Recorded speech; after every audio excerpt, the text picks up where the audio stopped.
The Honda Civic is probably the most popular car you're gonna see nowadays. No matter old or new, they are out there, and the car fan base is absolutely massive. It's safe to say the Civic is one of the most successful and sought after cars ever made. But why is that? The first ever Honda Civic was released back in 1972, and it couldn't have come at a better time. The world was in the middle of an oil crisis. People were suddenly aware of emissions, fuel prices were climbing, and efficiency became the new obsession. And then came Honda, a company better known for building motorcycles than cars. But when the Civic hit the market, everything changed. It was small, practical, and almost half the price of most domestic cars, whether you were in Europe or the United States. The secret to its success was simple. Honda's engineers focused on three things: affordability, reliability, and efficiency. That was the formula, and it worked so well that the Civic didn't just sell, it saved Honda. It turned a small Japanese manufacturer into a global brand. From that point on, every generation followed the same idea: a cute, compact car that promised to get you wherever you needed to go and never let you down. We won't spend much time on the first 4 generations. Chances are you'll never see one of those on the road today, but you know what you will see: the 5th generation, better known as the EG hatchback and the EJ coupe, arrived in 1991. And if they look familiar, that's because you've definitely seen them before. Yeah, those 3 black Honda Civic coupes from the Fast and the Furious. The ones Dom, Letty, and Leon used in the highway hijack scenes. Those were EJs. Under the hood, things varied a lot depending on the trim. You could get both manual and automatic transmissions, paired with D-series engines that range from a tiny 1.3 liter making around 75 horsepower, up to a 1.6 liter D16 engine producing roughly 125 horsepower. But the one everyone wanted was the SAT. SI stood for Sport Injection, and it came with the 1.6 liter D16Z6 engine pushing about 125 horsepower, paired with Honda's now famous VTEC system.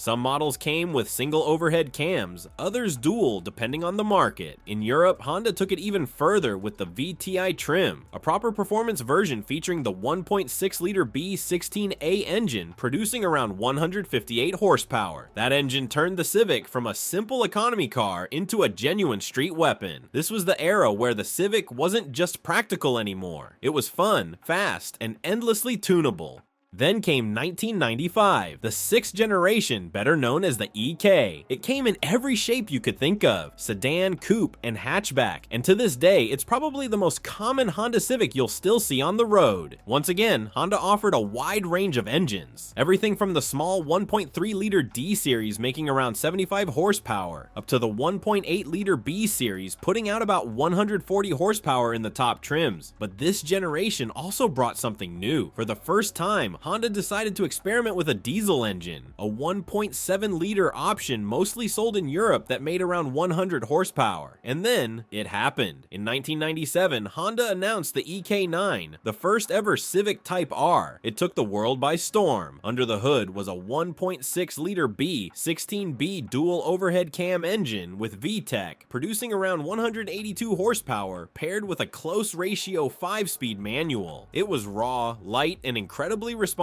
The perfect driver's car. It wasn't just another Civic, it was the Civic. The EK9 became an instant legend. The car that defined what a hot hatch could be: affordable, reliable, and built for pure driving.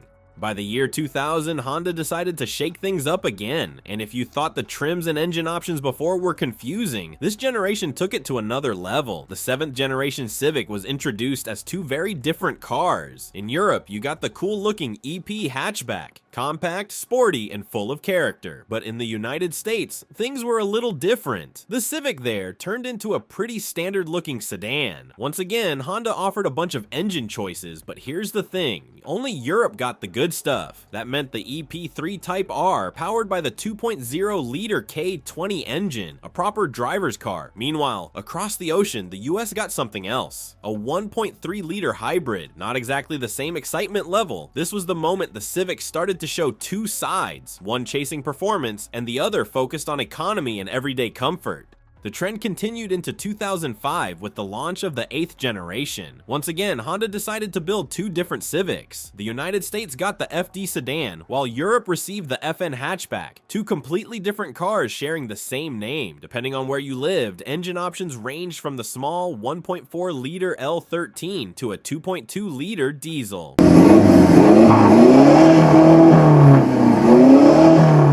But here's where things got interesting. Both platforms came with a Type R version, and honestly, you couldn't go wrong with either. Both came with a 6-speed manual and the K20 engine. Both looked stunning for their time. But while everyone admired the design, something else was starting to happen. People began to notice that the Civic was getting bulkier. Each generation seemed a little bigger, a little heavier, and packed with more options than before. Still, nobody really complained, because at the end of the day, the Civic stayed true to what made it special: reliable, affordable, and easy to live with.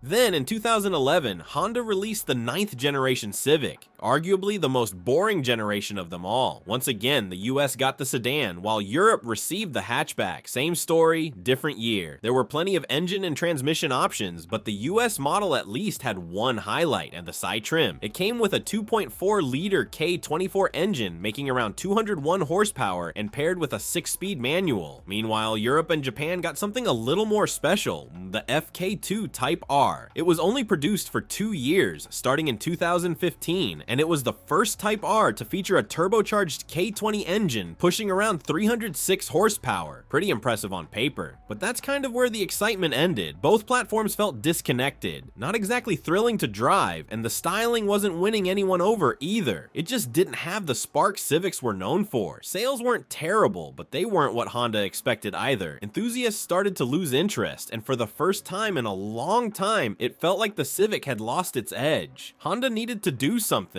And they did exactly that. When the 10th generation Civic came out in 2015, it was a major success. The car looked futuristic, felt sporty, and still managed to stay true to what the Civic always was: reliable, efficient, and affordable. This generation came in sedan, hatchback, and coupe form, with plenty of engine options to choose from. Depending on the market, you could get a 1.0-liter turbo, a 1.5-liter turbo with around 174 horsepower, or a naturally aspirated 2.0 liter making about 158 horsepower. And of course, you could have it with either a 6-speed manual or a CVT automatic. In Europe and the UK, there was even a diesel version paired with a 9-speed ZF automatic, and honestly, it was surprisingly good. The 10th gen was a hit. Reviewers loved it, owners praised it, and Honda was officially back. Then in 2017, they dropped the FK8 Type R, and it changed everything. Powered by the same 2.0-liter turbocharged K20C1 from the previous generation, it produced around 316 horsepower, 306 in the US, and came exclusively with a 6-speed manual transmission.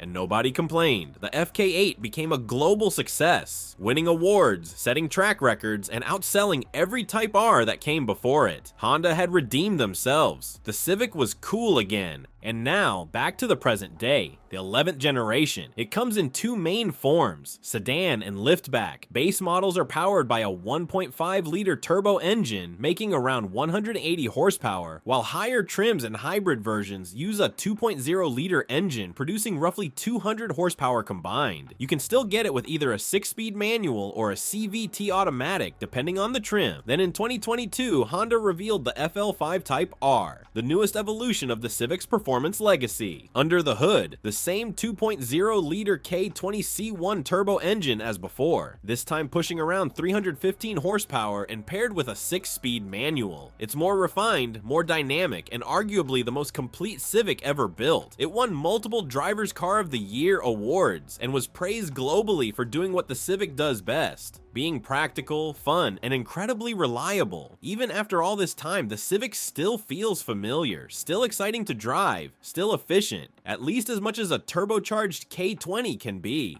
It's clear as day that the Civic has come a long way, from a small budget car in the 70s to the refined high-tech FL5 we have today. But one thing never changed: it's still the people's car. Just like back then, the Honda Civic remains a hero, promising to get you where you need to go and never letting you down.